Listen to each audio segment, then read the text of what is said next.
안녕하세요. 스포츠에라입니다. 사랑하는 구독자 및 처음 보신 분들, 고배당 당첨 인증합니다. 실력으로 보여드렸고 어디 누구보다 정확한 정보와 조합으로 매일 무료로 공유해드렸습니다. 스포츠는 매일 있습니다. 비록 매일 맞춘다고 말씀은 못 드리지만 결국 이번처럼 또 한 번 당첨 나옵니다. 조합은 매일 무료로 공유해드리니 함께 당첨되어 우리은행 같이 갑시다. 첫 번째 경기 핀란드 대 몰타 분석 시작해보겠습니다. 핀란드는 3-5-1 구조를 중심으로 중원을 안정적으로 장악하며 경기 흐름을 주도하려 한다. 포우의 안팔로는 최전방에서 버티는 힘과 세컨드볼 연결 능력이 뛰어나 공격 전개의 중심축 역할을 맡는다. 그가 상대 수비를 끌어내면 옌센이 하프 스페이스로 침투해 공격 패턴의 속도를 자연스럽게 끌어올린다. 앤트맨은 측면에서 순간적인 방향 전환으로 컷백 타이밍을 만드는 능력이 좋고 상대 압박을 흔드는 역할을 해낸다. 핀란드의 삼선은 빌드업 안정성이 뛰어나 몰타의 압박을 쉽게 탈출할 가능성이 높다. 수비 전환에서도 미드필더 커버 범위가 넓어 역습 상황에서도 위험 부담을 크게 줄여낸다. 후반으로 갈수록 점유율과 전환 템포에서 확실한 우위를 점할 수 있는 구조를 갖췄다. 결국 공격의 중심은 앤트맨의 드리블과 옌센의 침투가 맞물리는 장면에서 완성될 전망이다. 몰타는 4-3-3을 가져가지만 중원의 수비 가담이 느려 세컨드 라인이 쉽게 무너지는 문제가 반복된다. 무봉은 전방에서 압박을 시도하지만 뒷라인 지원이 늦어 공간이 과도하게 열리는 경향이 있다. 오버핸드는 넓은 움직임을 보여도 공격 전개 속도가 느려 고립되는 장면이 많다.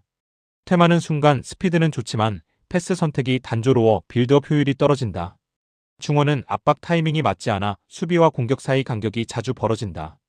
포백은 라인 유지가 불안정해 1대1 대응에서도 흔들리고 컷백 상황에서 실점 위험이 크다. 후반으로 갈수록 체력 저하가 나타나며 압박 완성도가 크게 떨어지는 것이 약점이다. 결과적으로 핀란드의 템포 조절 앞에서 수비 블록이 쉽게 흔들릴 가능성이 높다. 핀란드는 전술적 완성도와 전환 템포에서 확실히 우위가 있다. 몰타는 중원 가담이 느려 하프 스페이스가 열릴 가능성이 높고 컷백 대응의 약점이 크다.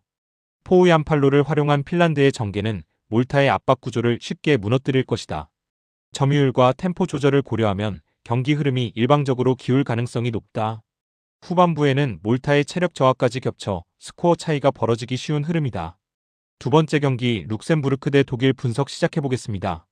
룩셈부르크는 5-3-2 구조로 수비 숫자는 많지만 라인 간 커뮤니케이션이 매끄럽지 않다. 풀백들이 동시에 올라가는 순간 복귀 타이밍이 엇나가며 크로스 수비가 흔들리는 장면이 많다. 로드리게스는 활동량이 많지만 압박 참여가 많아 측면 커버가 비는 문제가 반복된다. 시나니는 빌드업에 관여하지만 독일의 압박을 받으면 패스 정확도가 떨어질 위험이 있다. 바에이루는 제공권에서는 강점이 있지만 뒷공간 커버 반응이 늦어 침투 대응이 취약하다. 하프 스페이스 커버가 불안해 세컨드볼 대응도 흔들릴 가능성이 크다. 전체적으로 전진 압박 이후 뒷공간 방어가 취약한 구조가 유지되고 있다. 공을 빼앗아도 전방과의 간격이 멀어 반격 전환이 쉽지 않다. 독일은 4-2-3-1로 전방 압박과 볼순한 템포에서 상대를 압도하는 경기 운영을 한다. 필크루그는 포스트 플레이와 문전 마무리가 정교해 세컨드볼 상황에서 핵심이 된다. 아데예미는 폭발적인 측면 돌파와 안쪽으로 파고드는 타이밍이 탁월해 룩셈부르크를 크게 흔들 것이다. 비르츠는 이선에서 전진 패스를 빠르게 투입하며 템포를 끊지 않는 플레이를 이어간다. 중원의 더블 볼란치는 점유와 압박의 밸런스가 좋아 빌드업 안정감을 만든다. 풀백의 오버래핑과 윙의 컷신이 교차되며 박스 근처에서 다양한 공격 루트가 열린다. 전체적으로 템포 유지와 전환 속도에서 경기 내내 우위를 점할 가능성이 크다. 전방 압박이 맞물리는 순간 룩셈부르크는 탈압박이 어려워진다. 독일은 압박 구조의 완성도와 전진 패스의 정교함에서 확실히 앞선다. 룩셈부르크는 수비 라인 간격이 흔들려 아데예미의 돌파에 특히 취약하다. 하프 스페이스 커버 불안은 비르츠의 전진 패스와 완전히 맞물리는 약점이다. 점유율, 템포, 세컨드볼 싸움 모두 독일 우세가 예상된다. 후반부에는 체력 저하까지 겹쳐 격차가 벌어질 가능성이 크다. 세 번째 경기 지브롤터 대 몬테네그로 분석 시작해보겠습니다. 지브롤터는 4-3-3이지만 전방 압박이 일정하지 않아 라인 간격이 자주 흔들린다. 드바르는 빌드업 전개에서 판단이 늦어 상대의 압박 타이밍에 쉽게 걸린다. 델리오는 중원에서 커버 역할을 하지만 세컨드볼 대응이 느려 공격을 연속적으로 허용한다. 스캔너는 측면 커버 폭은 넓지만 하프스페이스 위치 판단이 늦어 수비 균형이 깨진다. 포백은 박스 근처에 몰리며 공간을 쉽게 내주고 라인 유지가 어려운 흐름이 반복된다. 전방 압박이 끊기면 후방 블록이 한 번에 무너질 가능성이 크다. 전개 템포가 느려 역습 전환도 쉽지 않다. 전체적으로 후반으로 갈수록 압박 완성도와 수비 집중력이 떨어지는 흐름이다. 몬테네그로는 4-2-3-1으로 중원 전환 속도에서 확실한 강점을 보여주는 팀이다. 오스마이치는 탈압박과 패스 전개 능력이 뛰어나 전환 타이밍을 정확히 잡는다. 라둘로비치는 측면에서 폭넓게 움직이며 하프 스페이스를 공략하는 데 능하다. 아지치는 이선에서 흘러나온 볼을 잡아 중거리 슈팅으로 경기 흐름을 바꿀 수 있다. 몬테네그로는 미드존 압박 후 빠른 전방 전환으로 상대 라인을 흔든다. 공격 전환 시 템포 변화가 빠르고 세컨드볼 반응도 뛰어나다. 후반부에는 지브롤터 라인에 벌어진 간격을 정확히 노릴 가능성이 높다. 박스 앞 이선 침투 패턴도 다양해 결정력에서도 앞선다. 지브롤터는 하프 스페이스 대응이 느리고 커버 타이밍이 뒤처진다. 몬테네그로는 패스 전환과 압박 탈출 능력에서 확실히 우위다. 특히 아지치의 이선 마무리는 지브롤터 수비에게 가장 큰 위협이 될 것이다. 전환 속도에서 이미 격차가 크게 벌어져 경기 주도권은 자연스럽게 몬테네그로로 기울 전망이다. 후반부에는 지브롤터의 수비 간격이 더 벌어지며 위기 상황이 반복될 것이다. 네 번째 경기 크로아티아 대 페루제도 분석 시작해보겠습니다. 크로아티아는 4-2-3-1로 안정적인 빌드업과 템포 조율을 기반으로 경기를 이끈다. 부디미르는 강한 피지컬로 버티며 문정 근처에서 세컨드볼의 중심을 만든다. 페리시치는 좌측 하프 스페이스에서 폭넓게 움직이며 전진 패스 연결의 핵심이다. 크라마리치는 침투 타이밍이 매우 정교해 박스 안에서 위협적인 움직임을 가져간다. 중원은 모드리치의 리듬 조율로 템포를 마음대로 바꿀 수 있다. 라인 간격 유지가 안정적이라 역습 상황에서도 수적 우위를 유지한다. 홈에서는 점유율을 기반으로 상대를 깊게 몰아넣으며 공격 주도권을 쥔다. 공간 활용 능력이 뛰어나 페루제도의 약점을 정확히 찌를 가능성이 높다. 페루제도는 3-4-3으로 나서지만 윙백의 과도한 전진 때문에 뒷공간 노출이 찼다. 압박이 한번 끊기면 후방 블록이 완전히 흔들리는 패턴이 반복된다. 클레트스카르드는 제공권은 좋지만 뒷공간 커버 반응이 느려 침투형 공격수에게 취약하다. 프레데릭스 베르크는 중원 압박은 적극적이나 템포 전환이 느려 역습 대응이 어렵다. 핸드릭스는 측면 돌파는 가능하지만 패스 완성도가 낮아 연계가 잘 이루어지지 않는다. 수비 간격은 경기 시간이 지날수록 더 벌어지는 경향이 있다. 전방 압박 지속력도 떨어져 상대 빌드업을 막기 어렵다. 결국 크로아티아의 템포를 따라가기에는 전체적으로 구조가 취약하다. 크로아티아는 중앙 측면 모두에서 전술 완성도가 높다. 페루제도는 윙백 전진이 많은데 복귀가 느려 크로아티아의 침투 패턴에 그대로 노출될 것이다. 전진 템포와 세컨드볼 싸움에서도 양팀의 격차는 상당하다. 시간이 지날수록 체력 차이까지 드러날 가능성이 크다. 크로아티아가 경기 템포를 완전히 장악할 흐름이다. 다섯 번째 경기 폴란드 대 네덜란드 분석 시작해보겠습니다. 폴란드는 3-5-2로 라인을 올려 중원 압박 강도를 높이는 운영을 시도한다. 하지만 수비형 미드필더의 커버 범위가 넓어지며 하프 스페이스가 쉽게 열리는 문제를 안고 있다.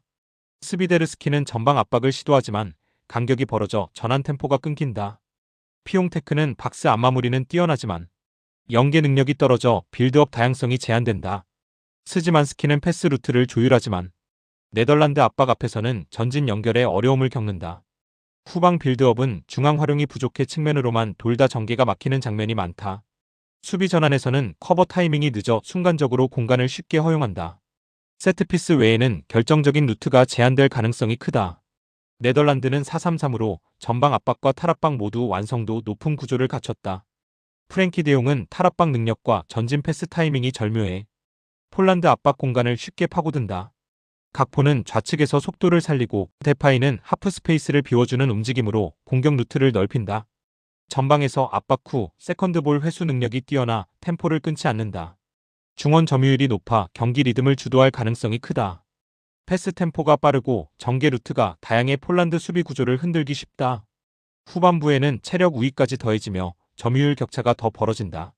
공간 활용 면에서도 네덜란드가 확실히 앞선다. 이 경기는 탈압박 능력과 하프 스페이스 장악에서 결정적 차이가 난다.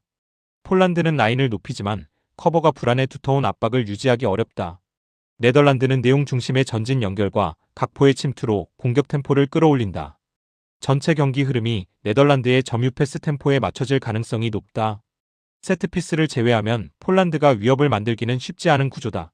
6번째 경기 슬로바키아 대 북아일랜드 분석 시작해보겠습니다. 슬로바키아는 3-4-3을 기반으로 넓은 전환 플레이와 중원 압박을 중심으로 공격을 설계한다.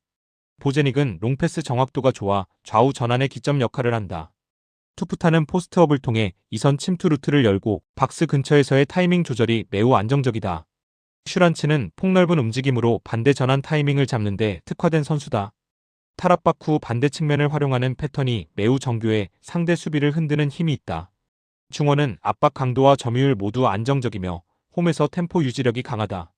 후방 빌드업도 안정돼 세컨드볼 대응이 매끄럽다. 반전 전개와 속도 변화에서 확실한 우위를 점할 수 있는 구성이다. 북아일랜드는 3-4-3을 유지하지만 좌우 밸런스가 쉽게 무너지는 약점이 있다. 특히 한쪽 측면에서 공격하면 반대 윙백의 복귀가 느려 수비 간격이 크게 벌어진다. 프라이스와 스미스는 압박 타이밍이 일정하지 않아 세컨드볼 대응이 불안하다. 사빌이 중원에서 버텨도 후방 지원이 늦어 라인 간격이 자주 늘어난다. 전진 전개 템포가 느려 상대 압박을 벗어나기 어렵다. 후반으로 갈수록 체력 부담으로 라인 유지가 더 힘들어진다. 반대편 전환 대응이 늦어 크로스 상황에서 실점 위험이 커진다. 전체적으로 구조적인 밸런스 문제를 극복하기 힘든 흐름이다. 슬로바키아는 전환 속도와 좌우 폭 활용에서 훨씬 앞선다. 북아일랜드는 밸런스가 흔들려 슈란츠의 반대 전환에 계속 노출될 것이다. 투프타의 포스트업과 슈란츠의 침투가 맞물리는 순간 경기는 기울기 쉽다. 중원 점유율과 세컨드볼 대응에서도 슬로바키아가 명확한 우위다. 후반부에는 간격 붕괴가 심해 실점 위험이 커질 전망이다.